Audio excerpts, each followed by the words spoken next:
take action. Not hasty if it isn't required, but don't lose much time. Here's the time to act. When the idea is hot and the emotion is strong. That's the time to act. You say, Mr. Rohn, I'd like to have a library like yours. See if you feel strong about that. What you got to do is get the first book and then get the second book. Before the feeling passes and before the idea gets dim, action pronto. Action immediate. Action as soon as possible. Because if you don't, here's what happens. We call it the law of diminishing intent. We intend to when the idea strikes us. We intend to when the emotion is high. But now if you don't translate that into action fairly soon, now the intent starts to diminish. And a month from now it's cold. A year from now, can't be found. So act. Set up a discipline when the emotions are high and the idea is strong and clear and powerful. That's the time to set up the discipline. Somebody talks about good health and you're stirred. Says, right, I need to get a book on nutrition. Get the book before the idea passes and before the emotion gets cold.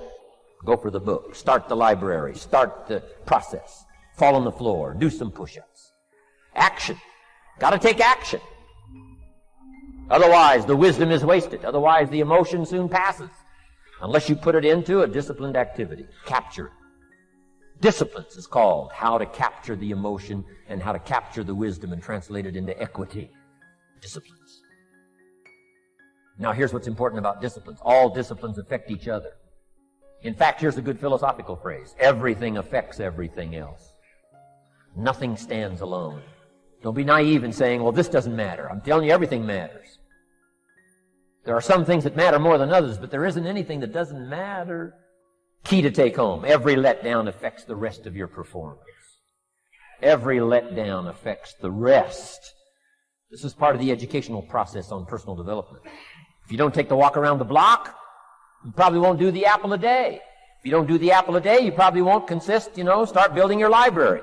If you don't build your library, you probably won't keep a journal, and you won't take pictures, and then you won't do this, you won't do wise things with your money, won't do wise things with your time, won't do wise things with your possibilities and relationships, and the first thing you know, 6 years of that accumulated, and we say you have messed up. So the whole key to reversing that process now is to start picking up these disciplines. Now here's the positive side. Every new discipline affects the rest of your disciplines. Every new one affects the rest. That's why action is so important. The least action, the smallest action. Take it. Because when you start accomplishing and the value starts to return from that one action, it'll inspire you to do the next one and the next one and the next one. You start walking around the block, it'll inspire you to get an apple. Get an apple, it'll inspire you to get a book. Get a book, it'll inspire you to get a journal. Get a journal, it'll inspire you to grow, develop some skills. All disciplines affect each other. Every lack affects the rest. Every new affects the rest. The key is to diminish the lack and set up the new. And you've started a whole new life process. Also, one more thought on discipline. Here's the greatest value of discipline. Self-worth, self-esteem. People are teaching self-esteem these days, but they don't connect it to discipline. The least lack of discipline. And it starts to erode our psyche. One of the greatest temptations is to just ease up a little bit. Right? The slightest lack of doing your best starts to erode the psyche.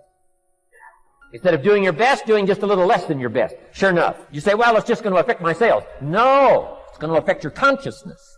It's going to affect your philosophy. Now you've begun in the slightest way to affect your own philosophy. Here's the problem with the least neglect. Neglect starts as an infection. And if you don't take care of it, it becomes a disease. And one neglect leads to another. And the worst of all, when neglect starts, it diminishes our self-worth, our self-confidence, our self-value. You say, well, how can I get back my self-respect? I'm telling you, you don't have to go to 29 classes. All you have to do is start the smallest discipline that now corresponds to your own philosophy, like I should, and I could, and I will. No longer will I let neglect stack up on me so that I will have the sorry scenario 6 years from now, giving some excuse instead of celebrating my progress. That's the key to discipline. Okay? Let's get kids involved in the least of disciplines. One more, and then one more, and then another one, and then another one, and then some more. And the first thing you know, you're starting to weave the tapestry of a disciplined life into which you can pour more wisdom and more attitude and more strong feeling, more faith and more courage. Now you've got something, a vessel in which to put it. And now the equities start to flow. And the early return, I'm telling you, if you'll start this process, the early return will have you so excited, you'll commit yourself to this strategy for the rest of your life. You'll never go back to the old ways. Join a new crowd. Join a new group.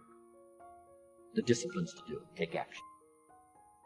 I recommended the last time I was here the little book, Richest Man in Babylon, and I said I've lectured now to over 3 million people in the last 33 years, and I've recommended this little book to almost all of them, I think. Guess how many have actually gone and got this little book? Answer, very few. My best guess is 10%. Such an easy thing to do. In that last seminar, right, I suggested this little book, number one, is easy to find. Number two, it's easy to buy. The most you can pay for it, $6, $7, $8. You can borrow that from your kids. And number three, it's easy to read. It's in story form. That's why I use it for teenagers, teaching them how to be rich by 40, 35 if you're extra bright, much sooner if you find a unique opportunity. But if it's easy to find and easy to buy, and if it's easy to read, why wouldn't everybody go get it? We don't know. What do you know? You don't know. I don't know. Nobody knows. Here's how profound it is. Some do and some don't. Now here's the numbers. About 10% do. 90% don't or won't. We don't know the mystery of that. And I'm telling you, 10 years from now, those numbers will still be the same. 10% will, 90% won't. The numbers don't change. Only the faces change. You're looking at one of the faces. I used to belong to the 90% who couldn't be bothered even if it was easy.